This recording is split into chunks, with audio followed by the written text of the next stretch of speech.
Eli, break a leg. All right. Hey, everybody. I'm Jeff Gibby. Welcome. Thanks for watching. I hope you're doing well. If you're watching us on YouTube and you have questions, feel free to ask. Type them in the chat box. We'll be happy to answer. If you are watching us on YouTube, make sure to like and subscribe.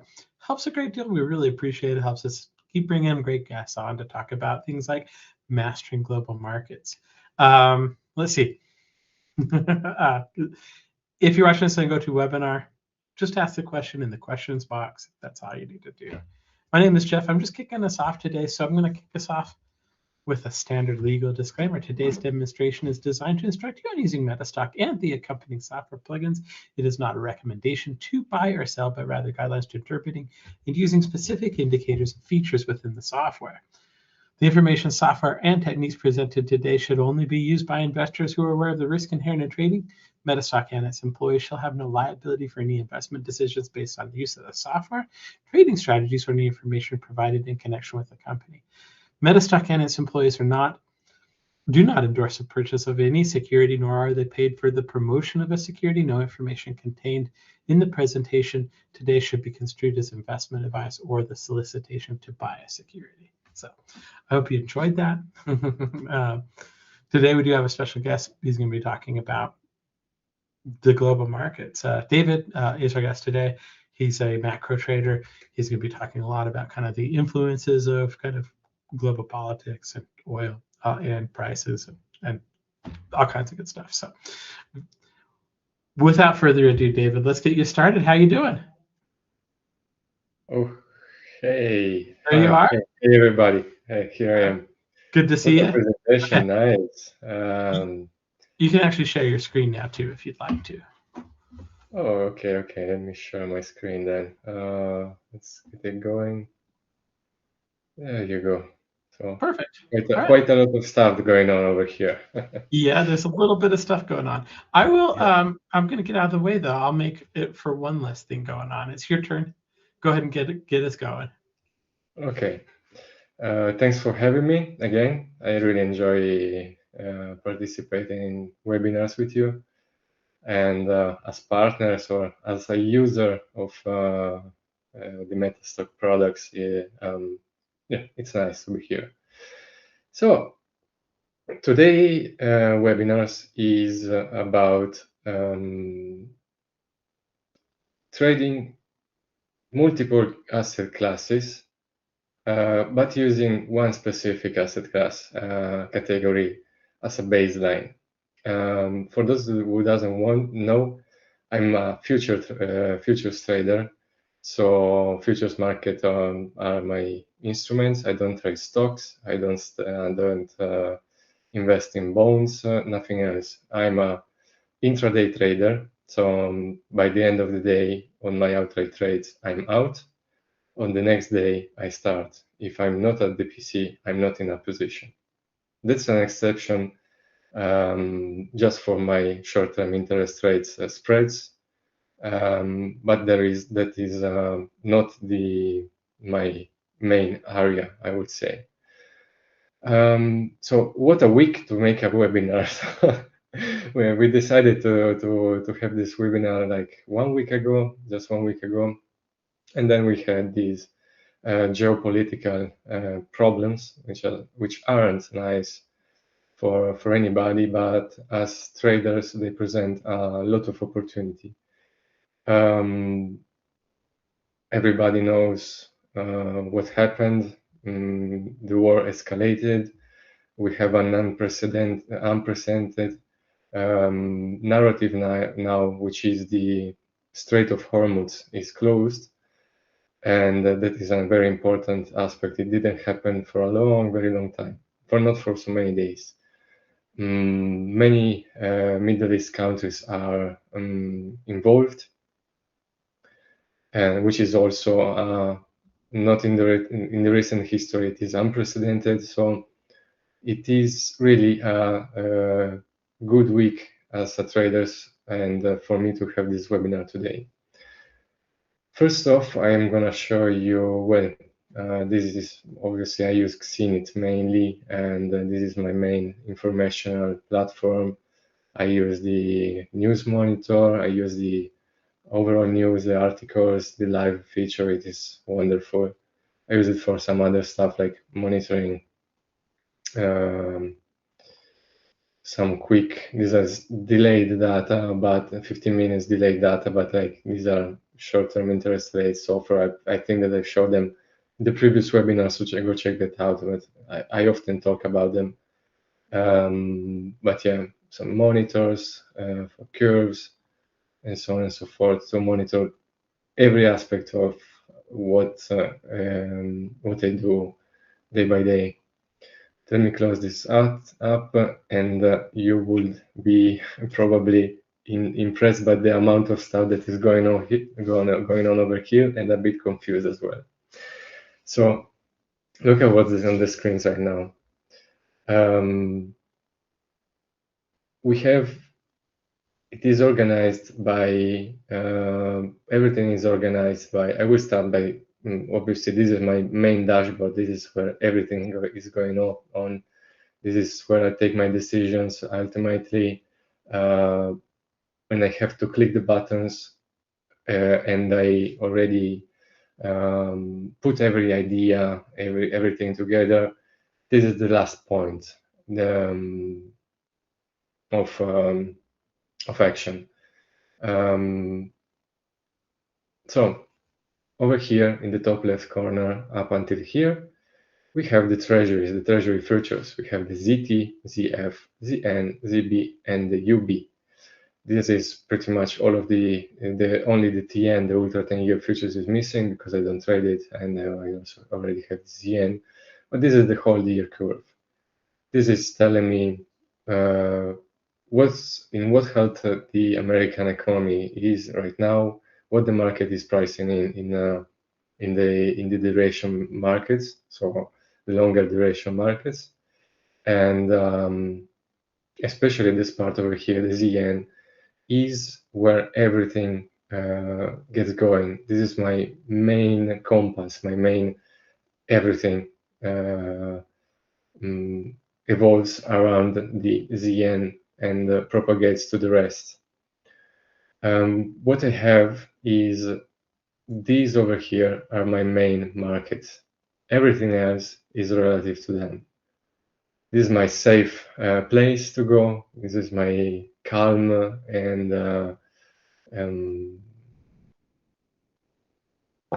it's simply my love. No, I cannot describe it in another way. Down over here we have the software spreads, and here we have a bit of European markets. We have the Bund and the Eurostoxx 50, the main two European future markets. Then we have a section for the FX. Here I've got the ES for equities, oil, gold, silver. Now, my main instrument is in the ZN. From them, I'll track three things. So we are talking about multi-asset trading. I won't go so deep into too much specifically in one asset class against the other, but I will do an overall picture of how I see everything.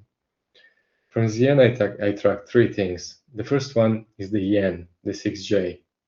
The yen, and the main reason, the relation between this class and this class over here is the yen carry trade.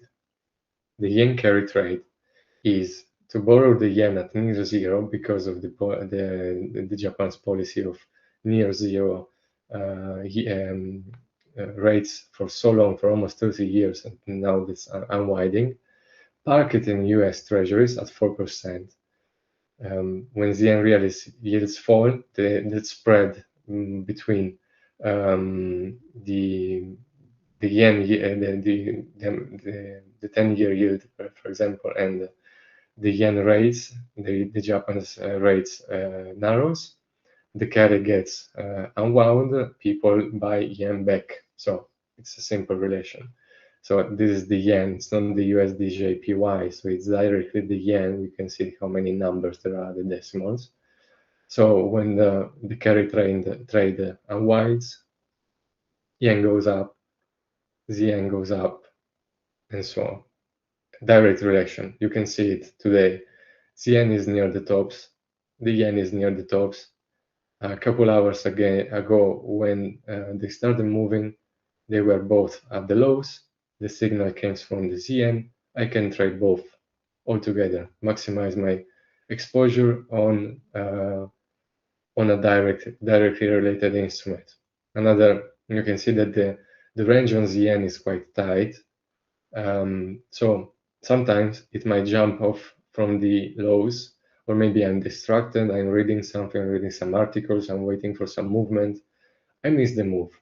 So by the time the yen is already over here, or the ZB is already over here, because the ZB is the 30 years, yeah, some like between 15 years and 25 years maturities. But anyways, I won't go into details how the futures are working.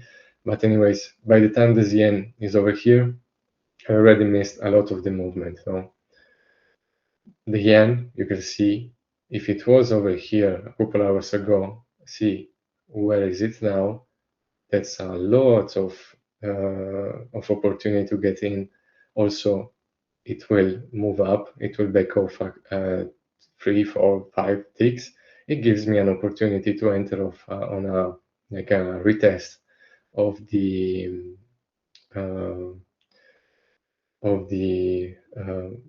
let me disable the camera. Okay. Of the movement. No. So first off, the yen. The relationship is almost always direct. When it isn't, then it means unless it isn't.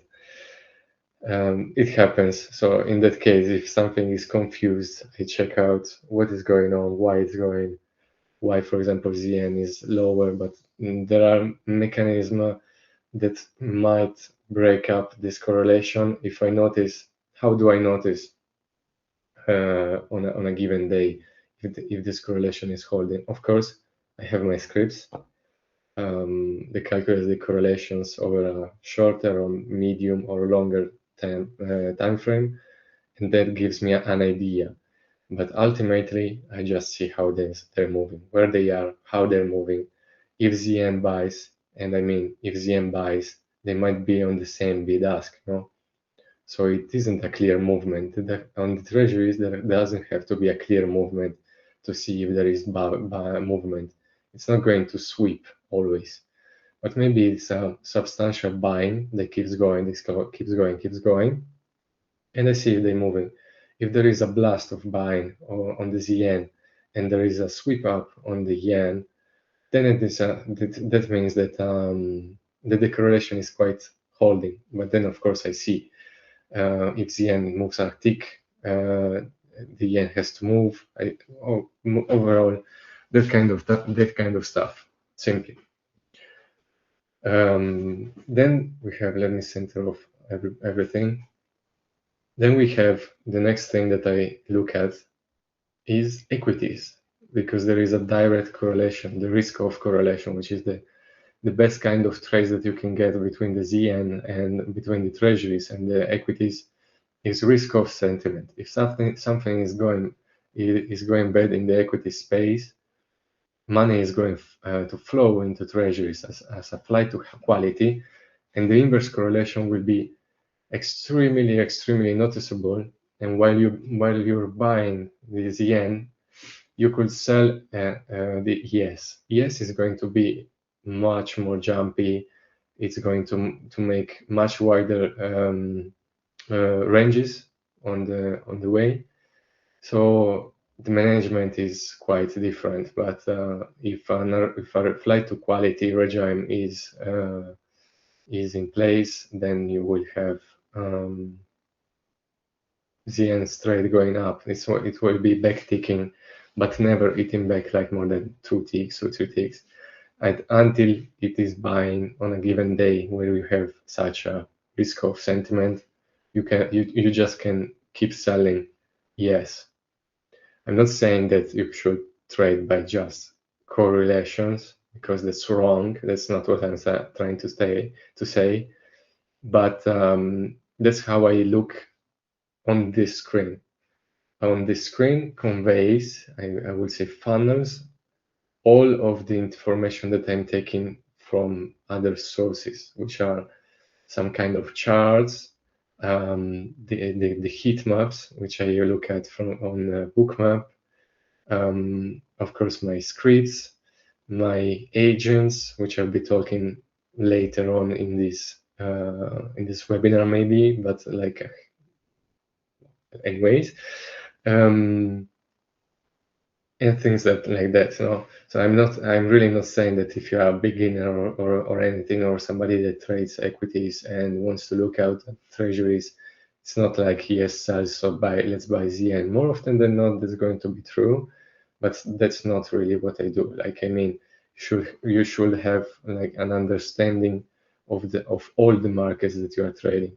I can do this and have all of this stuff on the screen because I've spent a significant amount of time learning the microstructure and intraday movements and traded the intraday movements on each of these categories. I had a long time on the equities. I had quite a long time on oil itself, a significant amount of time on gold, another significant amount of time. By significant amount of time, I'm counting from when one learns order flow, so he knows what's going on a ladder. I would say I've spent at least 6 or 8 months on each of them, meaning at least 3 days of trading them, and only them maybe. On every one of them. So that's what I mean of knowing each of the markets. It doesn't mean that it has to take anybody so long, but that's how I've learned them. I've done this basically. I started learning a market because a given market wasn't paying me well, or because maybe something changed in the regime, the strategies or the reading that I had wasn't working anymore. So I switched. I switched. The market I was trading was paying off until it didn't, and then I switched. And I've done this in circle, and then there you go. Here is a mess. 16 ladders on the screen. What I really enjoy trading is European markets, the US markets, but you have to make real money on them. You have to trade in the morning, and I have other stuff to do in the mornings, in the European market mornings, because I'm in Italy, either because I'm working or something else, on other stuff. I mean, on my other project. So I don't have time to do it. I just trade them in the afternoon, and you can see that in the afternoon, here you have another correlation that you can take an advantage of. The bond, which is the 10-year, is at the same place, more or less, because the ranges, of course, is wider, is in the same place as the ZN. So the correlation holds, and the FTSE, which is the Euro stocks, is pretty much at the same place where the ES is. So that means the reason is when American money comes on the table on a given day, well, they start to move stuff, and everything else is starting to move over there around them. So that's why I mean that that you should trade if you want to trade purely of real Eurex, real European order flow. You have to trade them in the morning, and that's where they show up all their potential. Then we have gold. Gold is generally safe haven asset. It's a store of value historically. So gold on a given day, when there is a real risk of geopolitical risk, should go higher. However, it depends of what's the channel, I would say, where it is. Because one thing we have to note about gold recently is, in the recent history, is that since 2022, most countries in the world, I have the data somewhere over here, but I'm not sure. I think that I've lost it somewhere in my tabs. But anyways, most countries, to avoid like sanctions, tariffs, and stuff like that, started accumulating gold, and so we had that start of a parabolic movement up during the Fed hike cycle, no? And then it just went parabolic at some point because it became quite a volatile asset. Sometimes more often than not, since the start of January, at the beginning of January, with all of the silver rally, it correlated very well to the equities and AI and data center narratives. So that kind of broke every other thing that we knew about gold, and it broke up some kind of correlations. But you can spot those when you see 3 days, for 3, 4 days, 5 days, you see gold rallying with ES at the same time. You start to learn that, okay, we have some new narrative, some new kind of correlation, something new in the mechanics that's around. So maybe I'm preparing for my session, or I notice this kind of behavior. I notice that they're in the same place or on a given day, simply, And when there's a sweep on one, there's a sweep on another in sequence, or they're ranging all together. Okay, I say probably there's something that makes them work together for me. I mean, for me, because they make me money at the same time. Sometimes you can be very careful with gold, because here you see it's compressed. Gold trades in in 2 decimals. Not here, it is compressed by 5 per, and you still see this spread opening. So it means that it has a 15-20 ticks spread sometimes. So you have to be very, very, very careful, because when this thing is volatile, man, you should pray that you're on the right side sometimes, because of you can skip your stop entirely sometimes, and yeah, you pay the price. That's why I'm playing micros, and I'm going for larger intraday moves, and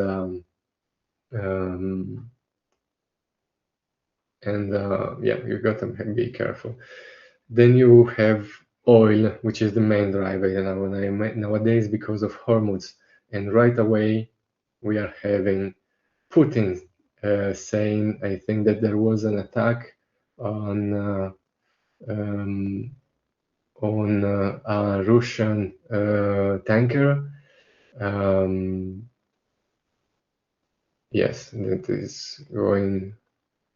There's some driver right now that is driving oil higher, and you can see it pushed gold down, and also the yen and the treasuries are quite backing off, and equities as well. Equities the most. So we had a huge geopolitical risk, a regional risk like this didn't happen for years. For it is the effect that the Iranian, the Israel and United States attacks on Iran had a bigger effect on the markets, on volatility, and impact on global trading and economics than the Russian invasion. Mainly because of oil. Oil is an inflation driver. Oil rising is a direct consequence to inflation rising as well. So when we opened on Monday, I was there waiting for the open on our community. We were waiting there in a call for for oil to open, and it got up hard, and Brent oil much harder. So you would expect normally when there is such a risk to be also a flight to quality into safe haven assets like yen, like yen. However, because of the Hormuz Strait risk, so 20% of the global oil supply goes through there, and the prices. So that means the supply lowers if the strait is closed. Gas and oil prices go up, and that drives into inflation. Upward inflation expectation is a direct consequence against monetary policy cuts possibilities. So if there's higher inflation risk, that is going to directly influence, probably directly influence the market participant expectations on monetary policy. So if there was, for example, a cut directly priced into the next Fed meeting, which is a quarterly meeting soon in March, it is a very important meeting because it's when they set the SEP, the Summary of Economic Projections. So I suggest you to take a very close look at that, because it determines the last quarter of Powell, our loved Jerome, is going away. So it's his last SEP probably. I'm not sure if he's doing the last one in June as well, but anyways, it is very important because they will set the path going forward, and it can influence with setting the dot plot which they lay out. If it could determine if futures markets are overpricing or underpricing policy expectations. So anyways, oil going up, inflation expectation up, and treasuries rallied hard on the open. They gapped up actually and immediately sold. You could have faded the move. I didn't fade it. I traded oil specifically for a little bit, not so much, because the volatility was quite crazy. Even if it normalized later, it wasn't anything special, because it was thought that that Hormuz was kind of a bluff, or something like that, or that the situation would resolve quickly. But we are at the 4th day into, and it's not resolving at all. So yeah, it's grounded in the narrative now. The yen is backing off.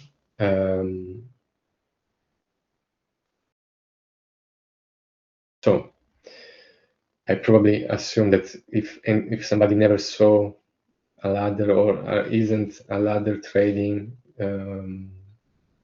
is a bit confused. But here are my other screen charts. There isn't much over here. But this is pretty much enough for me to get an idea. I have a longer term idea. I know where value is. For whoever doesn't trade overflow, the concept of value is something much more important than just the current price. No? Where value moves is where the volume moves, is the distribution of volumes. If a price, if an area is getting accepted or not, if we are ranging, it gives you a lot of useful information. And auction market theory is at the base of what I do overall, because it's so logical. I mean, it's extracted from direct microstructure. There is two kinds. There is an evolution in auction market theory, actually, if we want to talk about it, because a lot of kind of strategists took the work that was done in the 80s by Stedelmeier and added a lot of stuff up. which I don't consider. I consider the original plus my understanding of value and what is my reading, what I collected over my more than 8 years now experience with trading, and three going into the third year as a full-time trader and evolving all of my business around trading. So I really love markets. And 3 years ago, I decided to go full on to markets, and it's going well for now. Hope also for the future. So this is my chart. These are my charts. There are kind of different version of charts, but actually, like you have different version of charts. It's very simple actually. I don't have bookmap open today, but I will show you a heat map. I will next time, or if you want to join our community, of course it's free. It's the Mr. Order Flow community. I will show off I show screenshot, and overall if you there is a lot of useful information on our community, so that you can find if you are not in yet. You are very welcome to come and say hello. I brought my actual business partner. We've become partners this year, which is Serge. Hey Serge, is your microphone on? Yeah, hey everybody. Mic's on working. Serge doesn't have his camera, I think. I do actually, because I connected from my laptop. I don't have a camera for my workstation, so I won't be able to really share any charts or stuff with you guys. But I just am using my laptop. I asked David before what's more important, to share charts or just to my camera, and he said whatever I want. So I said that. So you decided to show you how beautiful you Show are, my face, how yes. Show handsome you are. my face. Yeah, exactly. Yeah, so as David said, we became business partners this year into a very interesting project. I'm super excited about it. He will probably tell you more at some point, disclose more of it. And when it comes to the correlations David was talking about, he covered pretty much everything. I mostly trade correlations in the same way as he does. Even though I'm not touching all of the markets, I'm usually trading equities or whatever's in play, whatever's moving on the ladder, whatever's the hot theme right now. For example, now that we have crude oil doing its thing with the whole geopolitical situation, I prefer not to touch it honestly, because it's been very hard to compete on it. When a new comment would come out, like today happened, that the narrative was that there is an agreement to start talks for winding down the situation in Iran, and Trump came out and said that no, actually he infirmed that, and crude just shot up. It was impossible to trade that, but you could get on equities on the same move. So it's important to, there are like the same trade, the same narrative, you can trade it in multiple ways. Correlations do break down, and the market's always moving this kind of micro ranges. You can see that very clearly on the ladder. It's very important. For example, when I trade equities, I have the S&P, Nasdaq, and Russell side by side. The Russell is not always positively correlated to ES and NQ. ES and NQ are more positively correlated more often than not. There are situations, anomalies, where the correlation breaks down, and that in and of itself can be a pretty good trade. You can see heavy absorption on one, the market being held up or down, the other one starts moving freely. And then you know that one of them, either the one that just went is going to snap back violently, or the other one will start going violently at some point when the orders are going to are going to get done. So another thing that I used on a day-to-day basis when it comes to correlations between multiple markets is the concept of a leader and a laggard. There's always in a certain space, there's a leader and there's a laggard, especially in the equities. For example, you have sometimes the ES dragging down NQ and sometimes NQ dragging down the ES, and you can see that very clearly because the ladder on the ES is pretty bouncy, it keeps bouncing upwards, but it keeps getting dragged down by NQ. The Russell is a thing that is very anomalous because when you get all of the equity spaces correlated and you also get correlation with the treasuries, then you know you have a pretty powerful trade. When you see treasuries, as David says, sitting at their high and just backticking maximum of 2 ticks from the high, and equities keep falling and falling and falling, and those are my best trades. I use that. I use treasuries, even though I don't execute on them on those specific trades. I use them to keep me in a trade for my shorts, for example. When it comes to gold, I tend to stay away from it since last year. It became too crazy and too hot for me to trade, honestly. Um, it's just a different beast. I also used dollar, euro futures as a proxy for whatever the dollar is moving. Sometimes there are correlations between that and whatever's happening in the market. In terms of ladders, I have the whole treasury curve up on my screen. I have the euro dollar 6E futures. I have crude oil, gold for the to get a feel for the geopolitical tensions and the inflationary pressures and the flight to safe haven. And then I have the equities.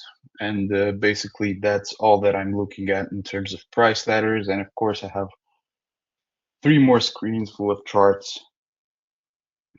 But this is the way I'm approaching correlations when it comes to multiple markets.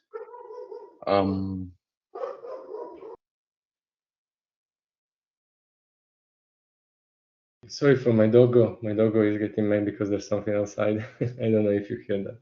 Yeah, so we quite trade in a similar way, but Serge is a beast on trading the equity futures. When he shows me some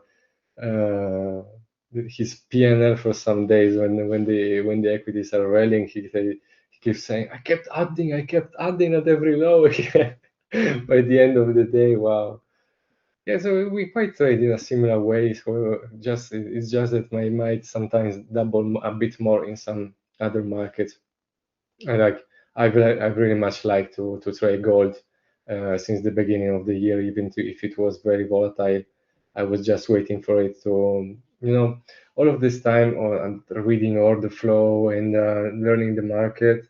And as he said, we trade what's moving. You see that something is moving. Also, I don't have it up right now, but I have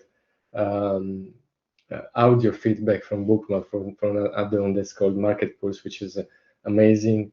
And it determines based on bid-ask pooling or volume pressure. It emits sounds, and I have different sounds for different markets. So they capture my attention. Okay, something's moving. Maybe if I see a rally somewhere, I say, what's going on? And maybe you can see that I have news here. They're from Zenith, and it's a wonderful piece of software. They either here or on the other screen, but I cannot live without this. It's just as much as complementary to my setup as the ladders or anything else. So I need to know what's going on. It's like I don't know. That is how I do. And maybe something is doing. I check out what's going on. Okay, I see something is rallying, like for example equities, and I'm in a trade on ZN, and I say, oh wow, well, what's going on? Maybe I'm in a long and equities are rallying.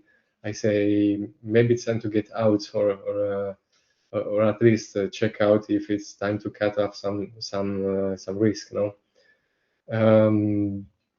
So yeah, it's about trading what's moving and getting in when you get the right direction, just keep going with it. it's boiled down to that. Geopolitical risks are well, it's not nice, but they are nice for us as traders. As I said in the beginning of the webinar, I don't know if how many of you are trading futures.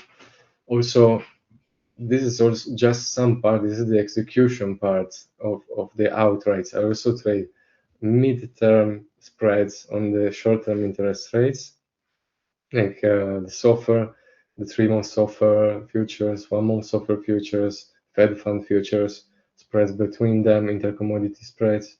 That's about that. A wonderful way to trade the oil instead of the outright oil is to trade the calendars, especially now. Trade the contango or backwardation. Like you can trade spreads for pretty much on anything. I don't trade yield curve spreads, the ICA spreads, like between ZN and ZT, for example. I prefer to trade the outrights. Of course, apart from this, I've developed over my whole. I started the right way, I would say, because I since the beginning I started studying the central banks because I was curious. I was saying, and not many people just start with charts, and the normal candlestick patterns. While I also started with that, but pretty much I'm a very curious person, so I started studying macroeconomics by myself, central banks, fiscal policies, treasuries, geopolitics, all along. So it's quite easy for me to funnel everything into a trade or into building up a narrative. I just kind of understand it. If I don't understand it, then I have as I said in the beginning, if I don't understand all of the rest, what's going on, or I want to be safe, I just close up my view to all of them, and I trade them off pure order flow, and like it's my maintenance trades. No, my normal. There might be even a month in a year that the order flow is just nice on treasuries, and I just trade them off the order flow and reading what's going on in the executed and on the bid and the ask. That's it. That's also something that one can do. Yeah, so that's about that. What could we expect now? What's in place? The 50% tariffs, because as you know, the Supreme Court ruled out all the precedent tariffs, which created all of the volatility that we had last year. So now the administration is probably going to impose the 15% tariffs, which are only temporary. There's a temporary measure, and then they will probably find out something else. Obviously, we should look out for anything between Iran and Israel and the United States. You could expect a deeper reaction that would be further escalation if the neighboring countries with Iran respond, like the United Arab Emirates, and because they got attacked. Iran shouldn't have attacked, in my opinion, the neighboring countries, even if they have American bases, military bases. But they did. So that is a further escalation that can really fire off more volatility. Analysts estimate that if this keeps going with Hormuz and etc., and it is unprecedented, we could see oil above 80, 120, or even 160. That is like cataclysm levels, but I mean, those are the steps: 80, 100, 120. We're close to 80s. The next is 100. I mean, it's not that far. It could jump $10 in a day, like nothing. So watch out for that. Anything related, even if you just trade equities, keep an eye out for oil because it is the main driver nowadays. It will tell you everything. You see, CL is going up. It is pushing higher. It moved treasuries, all of the treasuries, they move them, especially the short end, because the short end prices inflation even more. Like, well, indirectly it prices monetary policy expectations, and so it will be more affected. The belly is quite stable, and the 30 years are still at the close to the heights. But yeah, it's moving higher and it's driving treasuries lower. So if you were in a trade and expecting a trend, because the data was pretty good today and there was also hints at the Fed cutting, it was quite a positive 2-3 hours for treasuries, but then you saw oil pushing higher, and if you were long, that's the moment to get out of the longs, simply. It's an invalidation of the idea. That's pretty much about that. I said that we've become partners since last year almost. We are working together on a product since 8 months, and sorry, yeah, my voice goes off right now. And there is supposed to be a separate presentation for it. And I'm actually going to announce 2 things in this webinar in these last 15 minutes. Serge, did you want to add something to maybe to what No, we were? good. No, you're good. Okay. Pretty much covered everything. Yeah. Alrighty. So, yay! Here it is. Here's our company, Mercury Intelligence. It's the name of our new company. What we are working on. I will drop maybe a link so you can check this out. Nothing is out yet. I mean, it's just a coming out. It's the first coming out, and MetaStock has the priority over anything else right now for this announcement. What are we? We have developed financial agentic AI interface. What does that mean? The Mercury Terminal. It is engineered as a fully agentic AI. It transcends the traditional terminal. It is the singular absolute tool a trader will ever need. The closed beta is coming out in the second quarter of 2026. You could, it's closed because it's extremely, it's not like, maybe if you double on, everybody is saying agentic here, agentic there. You have a lot of AIs, the OpenClaw narrative product, which isn't anything special, to be honest. We were using similar systems even before OpenClaw came out. I mean, there's nothing. Sorry, I closed my. There's nothing so special about it. But yeah, we have developed algorithms derived from markets. Serge is a mathematician and he's a quant.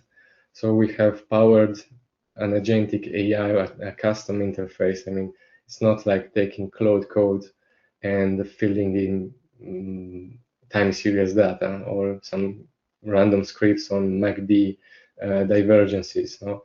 That's why I want to differentiate, and that's why we worked on it for so long, and also the whole infrastructure that there is behind our servers. I'm proud of them, so I'm quite excited. But anyways, there will be more. We will be showing off some features in the next month or so, over the next quarter. If you send an email here, insert your email, we will be back to you, maybe requesting some more details of who are you, what's your experience, because we want actual real testers, real feedback. We will see.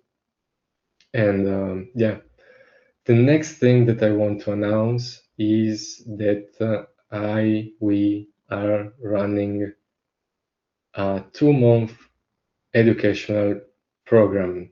For the first time, I've got over the years, I've got so many requests. My DMs from the I always was willing to help. I love to teach. I would love to explain.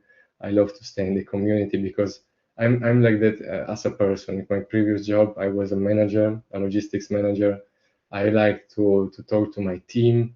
I like to teach them stuff. I like to develop stuff for the company and implement it.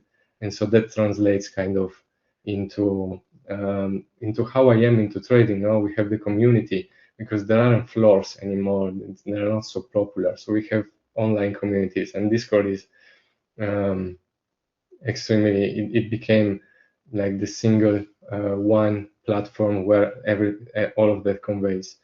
So on the Mr. Order Flow community, especially in the last year and a half, I help to run it. I'm an administrator. I'm always there, and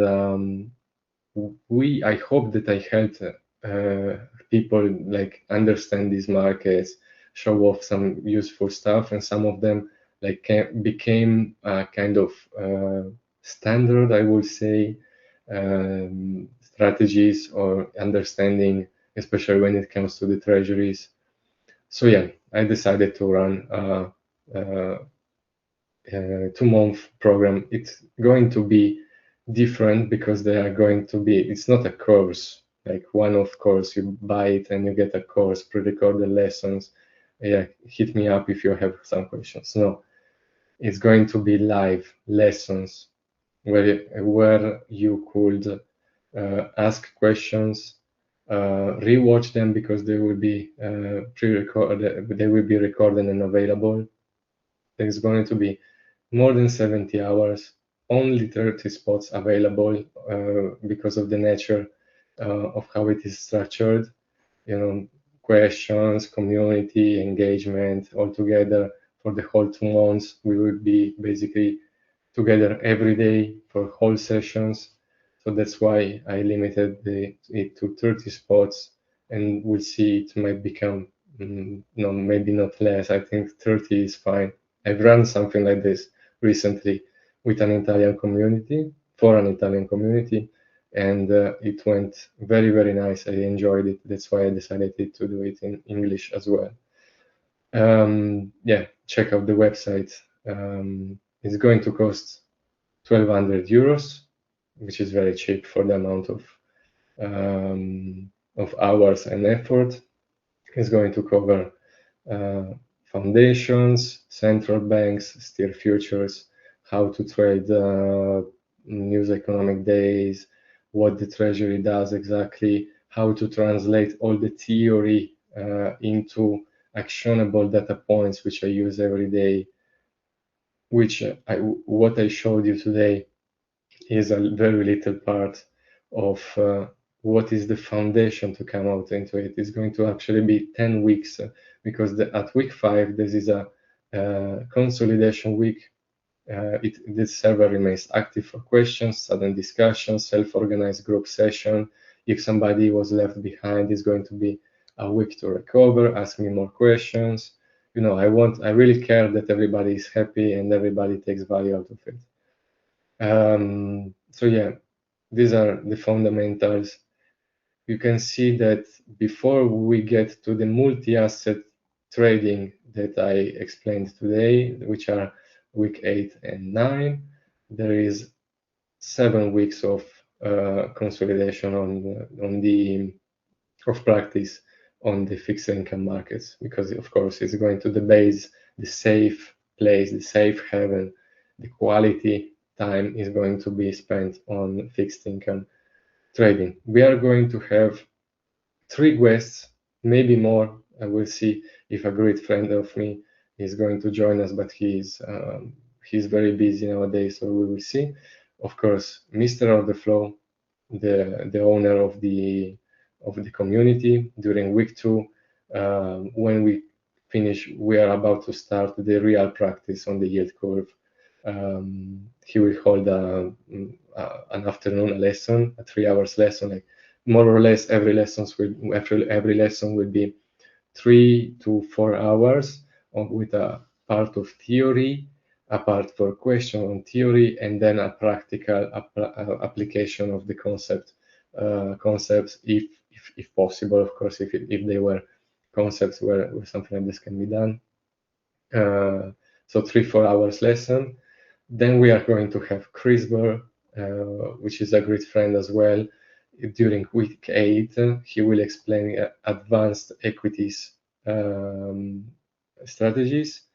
And then during week 9, we will have Serge, which of course, as a business partner, will be all together with us all the time. And he will have his own space, but of course he's part of the program as well. I'm very bad at explaining stuff, so please check out. You have details of each day, how they are structured, so please just check them out. You have some frequently asked questions. If it is suitable for beginners, we are starting from the foundations, so anybody can start. They are recorded.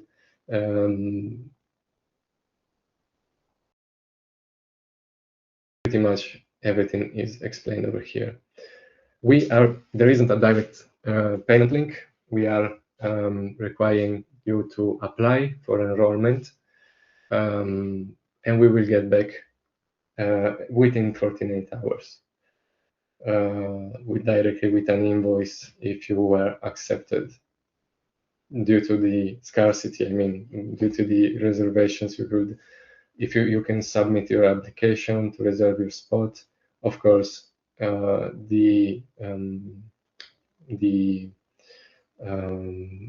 is confirmed only after the payment is done. The course is starting the 28th of March. And there is a date somewhere, but it is if not, I will add it. But it is starting the 28th of March, which is a Saturday.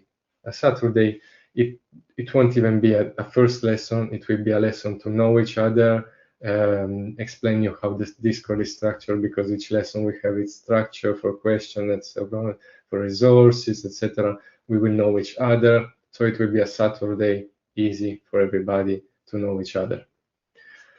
And that's about that. I think that I finished. So yeah, it was pretty hard to come out with this, but yeah, I decided to do it. Let me turn on my camera again. All right, thanks, David. I think that's it. Did we stay within time? Perfectly. Of course we did. Yeah. We weren't too worried about that either. I do want to kind of just talk a little bit about the Zenith that you've been using the whole time and kind of a special offer for that. I have put the Mercury Intelligence link down in the chat for you. Thank you very much for joining us for a moment and spending some time with us. Thank you. All right. Thank you for anybody that attended, and it was very nice. It is always a pleasure. Come say hello in the Mr. On the Flow community, and you are welcome to join our program and stay in touch with the product. We will show off, but trust me, it's something that there's not something like that in this space. All right, perfect. Thank you so much. MercuryIntelligence.net. All right, very cool. And also, just in case you're not familiar with the platform that they're using there, you're not familiar with Zenith. We do. Zenith is a platform that they developed and designed through the London Stock Exchange Group at the cost of, I don't know, about over $1 billion. But it offers pricing data for 70,000 globally listed companies, 40 million research items that are available, has full-time, real-time news and journalists from about 2,600 different full-time journalists in 200 different news bureaus. That's powered by Reuters. Covers markets like agriculture, commodities, emerging markets, equities, FX, you name it. Everything's in there.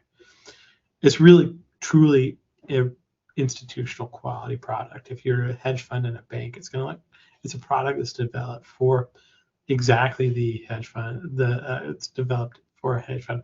We sell it as a retail model. We have FX packages for Zenith that start at $110 per month, and we're going to offer a special offer as part of the event today. Part of coming for the webinar. If you're interested in trying out this the MetaStock Zenith package for the news, the information, the global economic data, you can get an extended trial. If you buy a month, we will give you the second and third month for free. You can do that at metastock.com/MrOrderflow, 3 for 1. You can call us at 800-882-3040. You can also go to metastock.com/saleschat. We can send you some information, get you set up that way. So metastock.com/MrOrderflow, EK, 3 for 1. Greg has put it in the chat for me. Thank you. Give us a call at our phone number, 800-882-3040, or metastock.com/saleschat. David, Serge, thank you very much, gentlemen. Thank you. Thank you. Thanks for watching the webinar. Thanks for being here. We will see you again at the next one. Thanks, guys. Bye-bye. Ciao. Ciao.